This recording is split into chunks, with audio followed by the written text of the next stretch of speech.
Après 2 ans de travail, la maison Gisèle Pomerleau ouvre ses portes à Montréal. Ce n'est pas juste des murs qu'on a construits, mais c'est des vies qu'on va construire. L'annonce survient une semaine, jour pour jour, après qu'une femme ait été tuée dans le même arrondissement. Son conjoint est accusé du meurtre. La maison de transition accueillera des femmes victimes de violences conjugales et leurs enfants après l'hébergement d'urgence. Il y a de l'aide psychosociale qui est ajoutée. C'est des appartements qui sont à très, très faible coût. Il y a beaucoup de sécurité qui est apportée. Donc, c'est pas seulement un logement. 20 logements seront disponibles à la maison Gisèle Pomerleau. Une dizaine de femmes sont déjà prêtes à y déménager. Il y a énormément de refus par manque de place. On le sait, on le répète, près de 10 000 femmes refusées chaque année dans le réseau de la FMHF.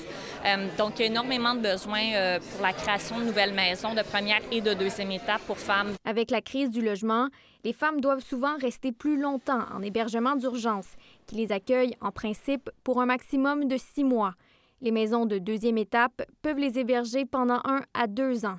Sans dire que c'est nouveau, la maison de deuxième étape, là, on organise ce réseau-là, on le met en place, le réseau de deuxième étape, parce qu'on réalise que la première étape, c'est la crise, mais il faut reconstruire ces femmes-là, leur donner la chance de pouvoir reprendre leur vie en main. Pour nous, ça va jamais assez vite dans le sens où les féminicides continuent.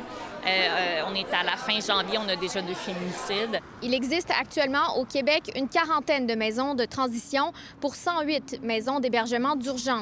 Le gouvernement aimerait inaugurer une trentaine de ces maisons de deuxième étape, ce qui équivaudrait à 200 logements. Ici Raphaël Drouin, Radio-Canada, Montréal.